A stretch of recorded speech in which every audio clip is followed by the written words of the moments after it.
Yeah. Oh, They're yeah. gonna wait till late. That's like, oh, we got to get something. That's not a bad idea. I'm like, that's what you're right. I do remember that. I'm like, I know, they told me like. yeah, if, Ross is doing it like this, she's got connections. But what are you gonna do? So you're not going? Like, yeah, I can't. That's got some weekend thing that we're. I left this on my counter last year. Which I'm like, Jillian? okay, awesome. Saturday, I gotta show you that taco place. Saturday. But I mean, I might have to check it early. Oh, that place was, I gotta that was the figure one out. right behind the. No, it's better than that. Yeah. Yes. That was the one I. Are you going there? We went to the one. That was the we- one where we walked down the stairs and all that. We're ready? You're not going at all? All right, we're live. I hereby call to order the Milburn CC School District 24 Board of Education regular Board of Education meeting to order at 7:02. Madam Secretary, will you please call the roll? Tom Lorenzo, Here. Brendan Murphy, Here. Peter Petrini, Here. Julian Post. Here. John Ruggles, Here. Fred Steptoe, Here. and Lisa Booster. Here. All right, guys.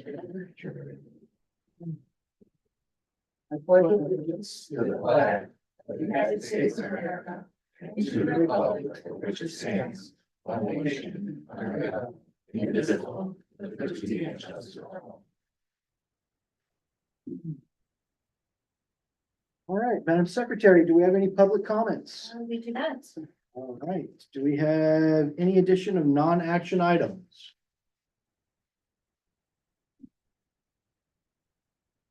All right, then down to the action items. Second reading and approval of board policies. So we had a couple of questions. One of the questions was about 270. About the Qualification. qualifications for school board members. So I did ask our attorney. He hasn't gotten back to us on that, so he doesn't think there's any issue with it, but does think it's worded weird. The way it's stated in there, so if we want to pull that one off and wait another month, I'm cool with that. Yeah, and it's, somebody mentioned the footnotes say X, Y, Z, well, it explicitly says the footnotes are not part of the policy. They are not. So yeah, I would vote against it in its current state, just because of that. So I'll totally favor pulling it for now. As long as we're reviewing them, then we want to, now it's time to correct it, so that's my opinion. And the other one was item 7170 on vandalism. I'm just gonna pull it up as a refresher.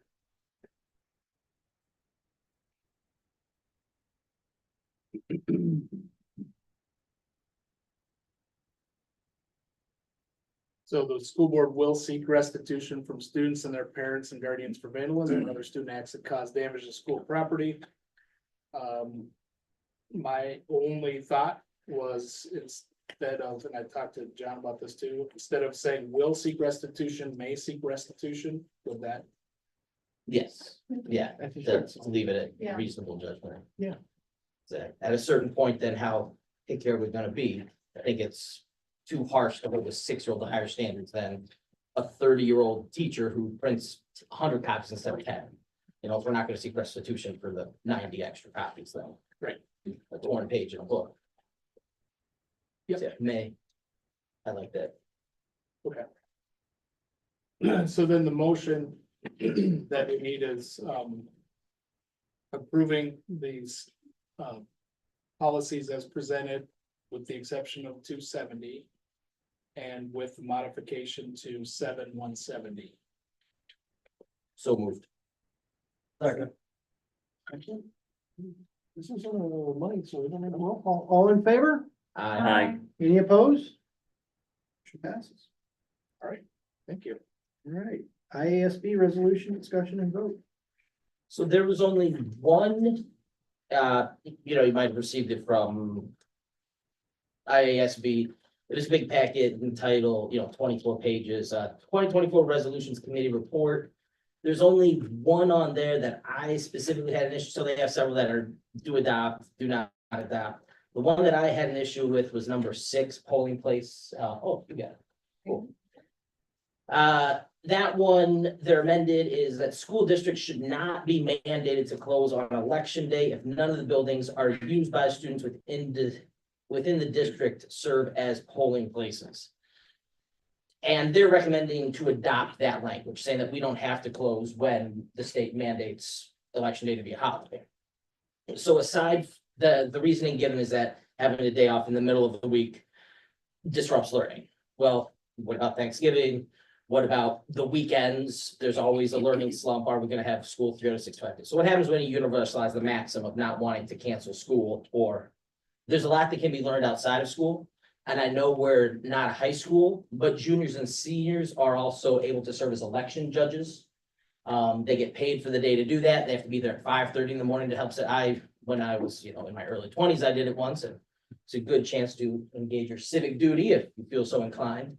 I feel that even if you're not a junior or senior, your parents might be involved in politics in some way, and it can give you a chance to go out and support a cause or a candidate or something. So I don't think that we should vote to support adopting that policy and saying the school districts should not be mandated to close. I think that if the Illinois state government says that that's a holiday we should observe it.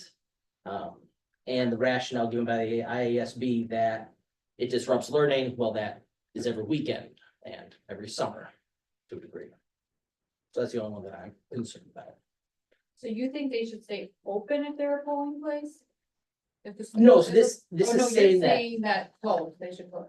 even if they're not Even opposed, if- Saying if it's not a polling place, still closed. yeah, Do we do that now?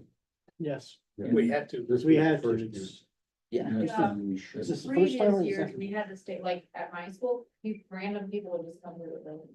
to- And I totally get that safety Yeah, concern I didn't also, like yeah. it at all. When you say, when they say closed, do they say closed for learning or just closing the building? Like no school that day, no student attendance. And that's a state law that gets renewed every couple of years. It's not permanently on the books, if I understand correctly. Yeah, is that, or No, no? I think it is now. Originally it Okay. was. Oh, okay. The first year was a 1 year, and I thought they made it permanent last year, if I recall. So this is specific to if it should be open for polling, period. No, On if, election day. so even if we're not a polling place. Yeah. Then this saying we shouldn't be mandated to give the kids the day off school. That's a moot point because it's law. If it's law, how can? But that- then what they're gonna do is they're gonna go to the state legislature and say, we have a resolution, change it to this. Yeah. That's what they're angling to do. This is our lobbying body. Yeah, this is our law. Yeah. I got you, okay. Yeah, this is just a suggestion. And there's 200 school districts, they could outvote us, or where do we want to stand on? Yeah. I'm fine with the closing, To vote against that resolution. yeah, I'm fine. I mean, I'm fine with that. Well, you're our rep. Well, no, it has to be. It's not just mine. Yeah, I have to go by what you guys want. Thank you. I wish everything was my decision, but. I'm torn. I always like to have discretion, local discretion. But I also like the idea of having election day as a holiday. This is for local elections too. I think it's only the Just November. November. Yeah. Only in November. Yeah, So local elections are still open. yes, Yes, like April. for Right. next year's calendar, we could change that if we wanted to. That only happens once every 4 years. I mean, 2 years. 2 2 years. years, sorry, like. I guess I don't feel strongly one way or the other. I know, I'm fine. I'm fine. You got thoughts, Jason? Yeah, I don't have any strong opinions either way either. Yeah. Anyone appreciates a midweek day off. You know? I get their point, but right now we're bound by state law. Yeah. Yeah, I We feel like just that changed makes it. a decision. We just Yeah. changed it, so. And when we were going through the calendar, we were discussing, hey, this does pose, like, it's 1 week, 4 days, then a full week, then Thanksgiving, and you're just Yeah. like, the kids are not going to be in a good rhythm, but if the state's mandated, there's not, I mean, there's not much we can do. So what side are you arguing on the lobbying? I'm just saying how we looked at it when we were having to deal with it in the past. I think it's a bigger issue for parents actually than it is for the school. Right, yeah. System. It's a big deal for the school too, but it's parents, because parents have to work that day. It's not the day off for them, so they have to find a daycare in the middle of a cycle versus a chunk of time. I know as a parent, that was when it was the most difficult and pain, but you deal. And you have a year in advance. And we They all know do, now. right, they Yeah. know now. You know, and 4 we years have- in advance. We have Yeah. opportunity, we have options. I'm fine with sinking this. I don't feel like you're arguing against the law. This is a law that everybody says, this has to be a big deal. Let's give them a day off, blah, blah, blah. Fine, that's it, that's it. I just don't even see why it's even a thing. I mean, I understand what you're saying. There's not some type of thing, but I say, yeah, I'd vote against it. So do we need do we need a vote? Or can you? I think that the guess just temperature of the room is Yeah. vote against it. Fine. I think that's what we're. I don't think unless we need to vote on it. No. that's fine. Actually, vote, I'm voting against it. That's the question. I made a note. Yeah, it says in there, the stuff ISB sent out, to remember to discuss it as your board and so your representative knows. All right. Thank you for looking. Anything else? Yeah, thanks, Fred. That's, Yeah. that's, gripping Good- stuff to Good read. catch. Good catch. Anything else on IASB? No, okay, contracts, consolidated flooring. So back in October, we had talked about the school maintenance project grant. That's the $50,000 state matching grant for building projects. One of the projects under that grant was putting new carpeting in the media center here. And as well as at the middle school front office. So, to the right report. The cost for carpeting both of those spaces through consolidated flooring is $67,021.63. And Dr. and I are asking the board for approval to move forward with those contracts. Would we have to then, because you're also putting the doors in there, gym doors, and so that would just be a separate vote? We're not, we don't have a That's- final number on that, is that? It's a low number. Okay. It's like $15,000, I believe, so That's we're good to Under. go on those, yes. But they were written into the school maintenance project grant. As well as, sanding the floor at the middle school question, yes. Yep. I move to approve the contracts with consolidated flooring in the amount of $67,021.63. Second, Madam Secretary, will you call the roll, please? Don Lorenzo, Yes. Brendan Murphy, Yes. Peter Petroni. Yes. Jillian Phelps, Yes. John Ruggles, Yes, Fred Stepstow, Yes. and Lisa Booster. Yes. Motion passed. Consent agenda. Do we need to talk about any of these? Move to approve the consent agenda as listed. Second. Madam Secretary? Brendan Murphy, Yes. Peter Petroni, Yes. Jillian Phelps, Yes. John Ruggles, yes, Fred Stepstow, Yes. Lisa Booster. Yes. And John Lorenzo. Yes. Motion passed. All right, information discussion, cameras. Okay, we had talked about our health life safety plan. Our current plan has been all but completed. We have $243,000 left in the account to spend on health life safety. One of the current pieces of the plan was to update cameras, which we did at a very basic level at one point. A long time ago, now those cameras are obsolete. And we are looking to upgrade the cameras. We talked about doing, are there any other projects where we'd rather spend money on? So I went back and looked through our facilities plan that we did last year. It's page after page and line after line of different issues of the building. So So when we talk about priorities, we talk about safety, we talk about wet, we want to keep the building dry and safe, dry and warm. So we talk about HVAC things. So we are going to need money in the future, but the immediate need, I think right now, is the safety with cameras, and I think that's our next best use of that money. So talking to the principals about it again, they use the cameras daily, almost daily, at least 3 times, especially lately.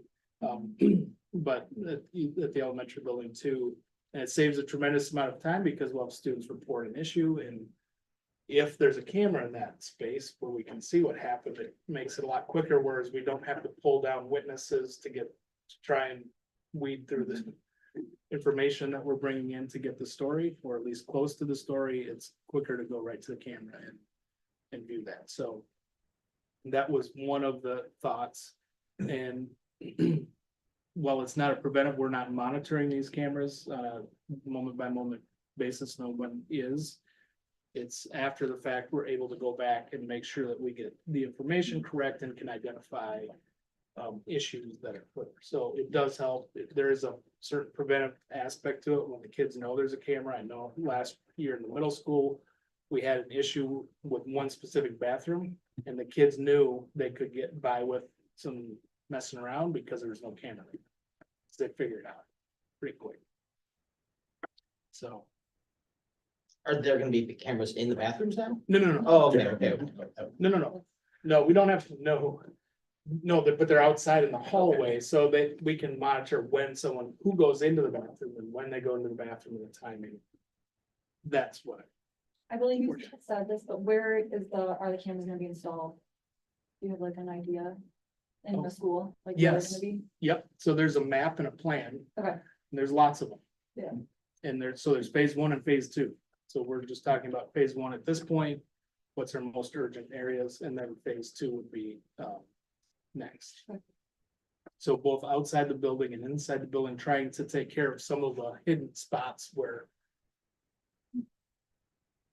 it's helpful. It's also, yeah, I'm a person who is huge on privacy. I can't stand red light cameras. I get nervous about cell phones in a bathroom. I don't think you should be able to record somebody without knowing, and the states let you do that. But this is something I really would like to get behind doing our camera project. If this resolves just one lawsuit, or he said, she said, which could really damage someone's reputation, well worth the money, I think. It's outweighs any risk of any, in my opinion. yeah, and this data this one will store for a longer period of time than our current ones. I think our current ones are a 60-some day storage capacity. And the fact that we're not monitoring them. We're not monitoring, we're not Really- saving it. It erases, so you can't go back. And we're not archiving it. It's not going up into identification. There's no information tied to this. So we're not uploading student data into this to identify students here. This is just a picture. It's a one-way feedback. This picture, no sound. Do these have sound?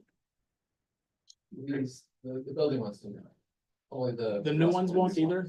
Ones do not. Okay. The bus ones do, Bus ones. which is wonderful, by the way. I think Because this what situation- kids say on the bus is absolutely shocking, and parents will come in and say, my little boy would never say that, or daughter.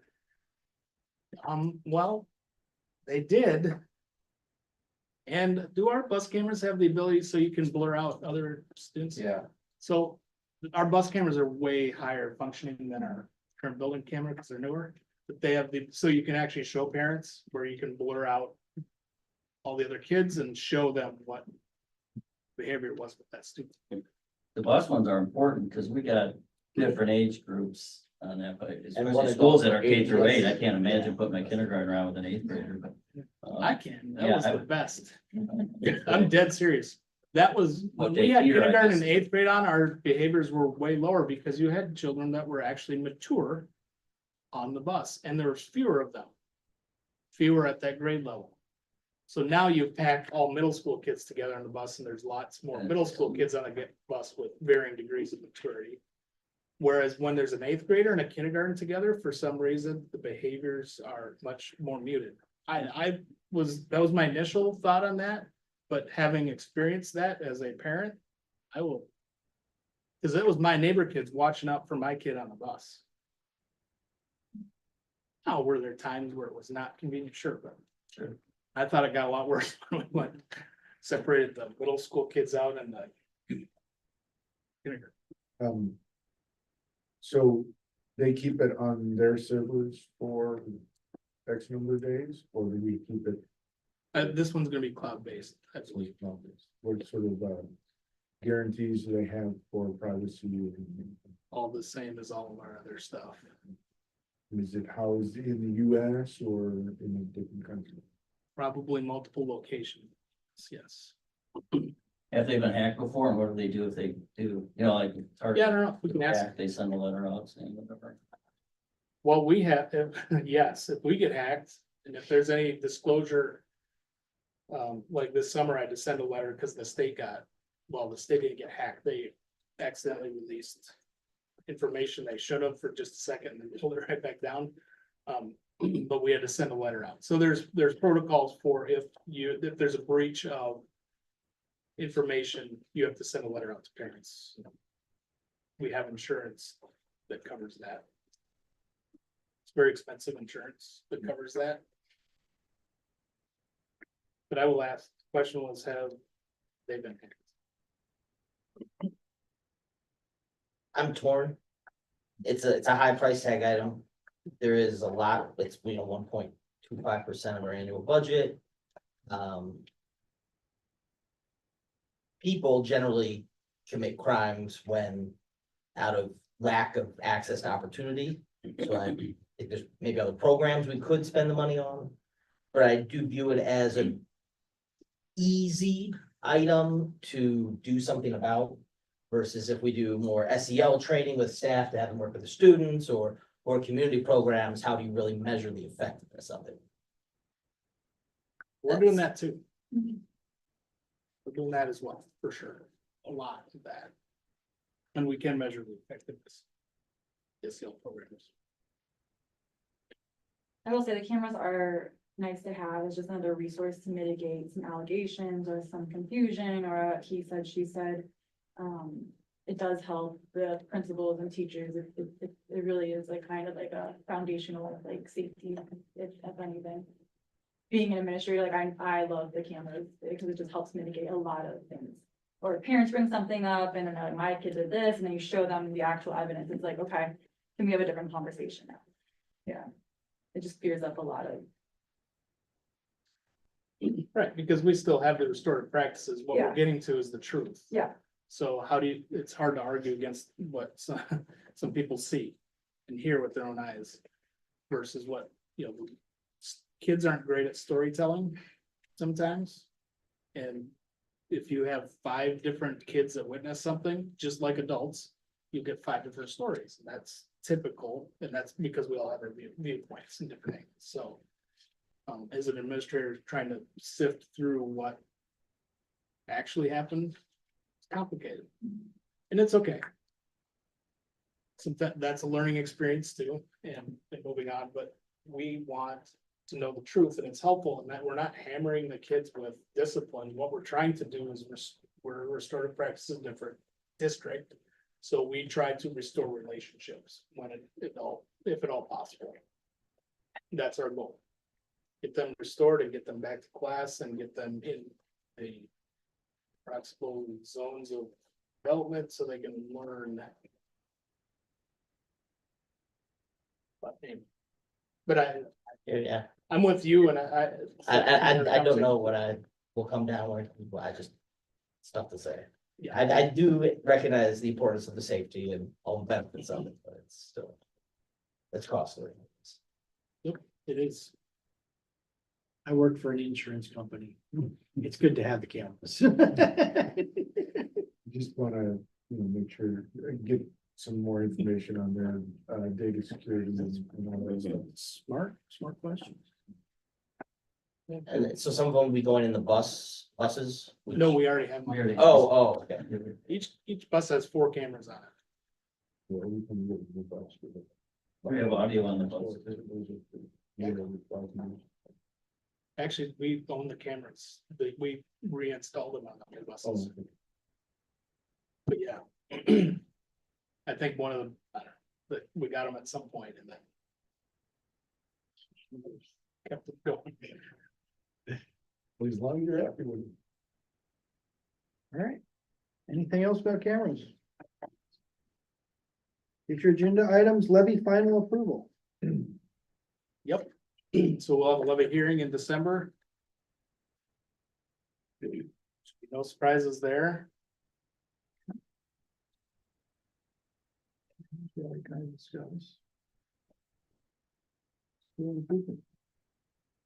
We'll have a school improvement plan update from the principals. And we will also do the vote on the closed session. With a short week in between here, you guys getting them? It's not gonna hurt to wait. And vote on closed session minutes review. I approve. You approve. I left my pack in Oh, the okay. car. And I took it in last night to read it and. You can let me know if there's any questions. Or it's in his locked trunk. Yeah, there you go. It's under lock and key.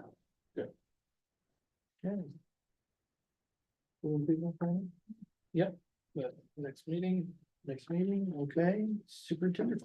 superintendent reports. We are, just some information. That's kind of related, so I want to give a little bit of an update with CEDAL. We had. Meetings with all of the 31 districts, well, all 31 districts were invited. Business managers, Carly and I were there, and Adam was gonna be there and couldn't make it, had to do some other stuff, but. Talked about the current state of CEDAL kind of financially. It's not great. So Fred's gonna get more information in December if you're able to go to that meeting. But CEDAL is in a world of hurt financially. Because of some misstatements in the budget. They did not. They spent money, but didn't put it in the budget. To be frank, and some expenses are going up that are beyond CEDAL's control. And other districts are having that issue too, but the other issue is the tuition's not keeping up with the expenses year over year. Eventually that is gonna be a problem. Some of that was planned. There was a 3-year plan where strategically spending, the superintendent said, we're strategically spending down our fund balances over 3 years while we make adjustments and while we look at programming and cost savings and other things to get an idea. Well, that was then, this is now, and in the meantime, the business manager left and the superintendent has left. And so it's a little bit of a challenge. So we are expecting a significant increase in tuition for next year. 15-ish% increase in tuition for CEDAL, which is not completely unprecedented. We've been close to that in the past, and because we need to catch up to those expenses. The other piece of CEDAL that we're talking about is what's best for students in programming. So as you know, Melbourne has housed up to 11 classrooms here we take in students from all over the county, and CEDAL we provide classroom space, and then CEDAL provides the programming. As we look at that, and as we're talking about inclusive practices and getting students educated as close to home and in their districts as possible, which has been Melbourne's philosophy for a long time, to some success and some not. I don't believe that's the best for kids. And it's expensive, and it's disruptive to parents and teachers, staff, and students. So CEDAW has been looking the last few years or discussing different programming possibilities and different structures to that. Well, the challenge is that school districts that have students in those programs will need to, those students have to go somewhere. They have to be educated. So districts have to have a little bit of time and support in developing programs in their home district or finding other programs, or maybe those programs will continue on for a little while, but they'll just be charged at their actual cost. So it'll get pretty expensive pretty quick. So we're working through all of that with CEDAW now. All that to say, what's related is our administration team, the whole team is going through doing a cohort training this year on inclusionary practices for school districts. So if inclusion is the best for students, how do we do that to make it work? So there's the building leaders, all 4 building leaders did a cohort. They've gone to 2 sessions, and Adam and I at the district level are going on Wednesday to 2 sessions to talk about, okay, how do we, if this is what our intention is, how are we doing? How are we measuring our success, and how can we get it done? So I just wanted to give the board an update on that, and that'll be part of our discussions moving forward. It's tricky because some of the students are disrupted. Students are educated in different places for all kinds of reasons. Some of the students are disruptive in class. So if they're so disruptive that other kids can't learn, we have to balance their needs with the needs of the other kids in the class, because every student has a right to learn in a positive environment. So we have to then, within our buildings, have a continuum of services where students can move up and down those services and get the help they need when they need it, when they're regulated. First of all, we have to have the skills and teachers that can get students regulated, help them get regulated, and then when they're regulated, get back to class and get back to work. Sounds easy and great, but it's not. So that's what we're talking about. That's what we're doing throughout this year and discussing for the future. But that's linked a little bit to the CEDAW issue, because we're preparing to bring, well, Melbourne doesn't have too many kids to bring back, but there's some. And even within our building, we're realizing we can do a better job of, instead of pulling kids out of class, keeping kids in the class. Is there a way to keep the kids in the class and give them the support they need when they're in the class with their peers versus pulling them out? And every district does things a little bit differently. Some do pieces that are great. Melbourne does pieces that are pretty good. And just this cohort is designed to get principals talking about how this works and how we can support teaching staff as we do this. So just wanted to get that, just as an FYI for the board. Also, thank you, board, for serving. Last Friday was Board Appreciation Day, so thank you for serving as school board members. I appreciate you volunteering to take the time out. We don't Serving the get community. There's no check at the end of this? Volunteer.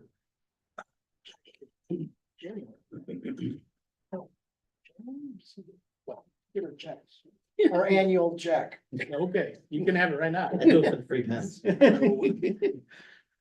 Triple your pay, John, triple your pay. Get 1 check a year. Yeah, 300% raise. Exactly. All right. You done? I'm done. All right, Carly, you're up. My stuff was covered. Boom. All right, board reports. Nothing. We got nothing for the closed session. Nope. All right, who wants to do it? Motion to adjourn? Motion's been made. Second. I'll go with John. All right. All in favor? Aye. 35 minutes, guys. That was fast. I thought we had a thing. I tried to make it last longer. I